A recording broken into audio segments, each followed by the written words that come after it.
Kita semua tentu pernah menunda-nunda tugas.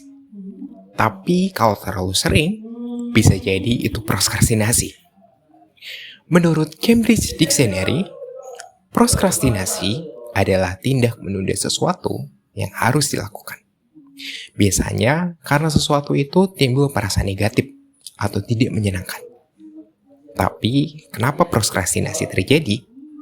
Bisa jadi karena kita merasa punya waktu yang sangat banyak, sehingga kita berpikir, kan masih ada waktu buat ngerjain besok. Padahal, kalau dipikir-pikir, belum tentu besok bakal ada kejadian apa. Who knows? Tapi, sebenarnya, menurut jurnal dan artikel yang aku baca, prokrastinasi terjadi bukan karena gagal mengatur waktu, melainkan karena sedang merasa kesulitan menghadapi emosi negatif atau perasaan tidak enak dalam dirinya. Misal, aku nunda-nunda untuk menyelesaikan tugas karena merasa takut gagal. Ini biasanya kejadian di orang perfeksionis seperti aku. Karena merasa apa yang aku kerjakan harus perfect dan takut dengan hasil yang not giving a satisfaction. Akhirnya, nggak boleh sama sekali. Dan ujungnya, nggak ngerjain apa-apa. Ini juga terjadi dalam tugas ini. Aku ngerjain di last minute. Padahal spare waktunya sangat panjang. Dari mulai penentuan tema, skrip, outline skrip, hingga sekarang aku baru take video dari 1 hari sebelum deadline. Seseorang yang menunda-nunda bisa jadi karena keberatan atau kewalahan dengan tugas yang diberikan dan tidak menikmati prosesnya. Apa karena tugasnya membosankan, atau terlalu sulit, atau terlalu banyak. Prokrastinasi akhirnya jadi obat penawar untuk keluar dari perasaan yang tidak menyenangkan tadi. Tapi khasiatnya sebetulnya sangat sementara, karena tugas yang kita tunda toh masih menghantui dan membuat kita bersalah selama itu belum rampung. Jadi, bagaimana cara berhenti dari tindak prokrastinasi? Ada banyak pilihan. Yang pertama, cari akar prokrastinasi. Tanya pada diri, kenapa ya aku menghindar buat nyelesain tugas ini?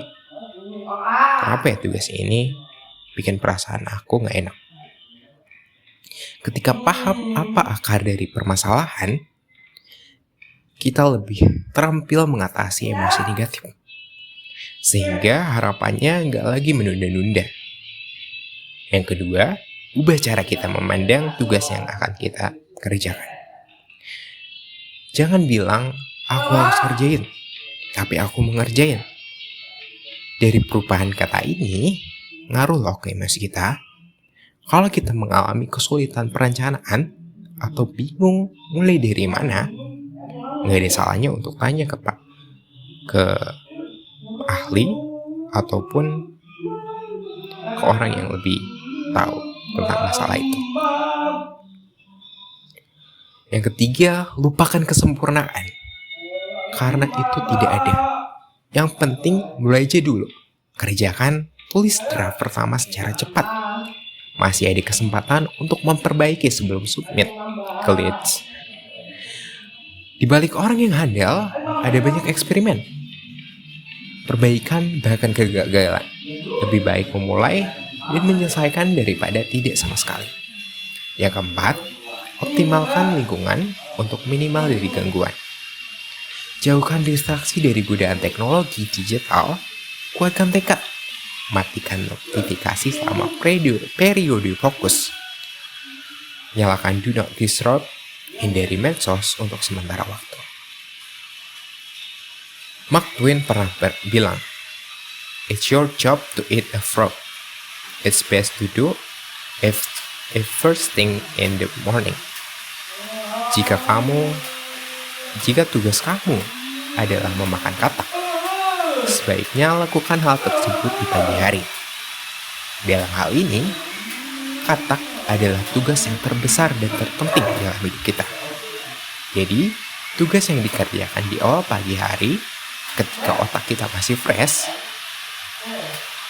kedepannya hidup kita akan baik-baik aja. Hari-hari kita akan baik-baik aja. Dan setelah produktif seharian, kita selalu merasa lega, puas, bangga, dan itu sensasinya sangat amat enak. Lebih baik memulai dan menyelesaikan daripada tidak sama sekali. Di waktu weekend, boleh kasih self reward atas effort dan produktivitas di tiap minggunya. Kalau aku biasanya bengong di taman literasi sambil minum tuku. Prokrastinasi bukan sesuatu yang di luar kontrol kita. Kita mampu untuk memilih mau menunda atau mengerjakan.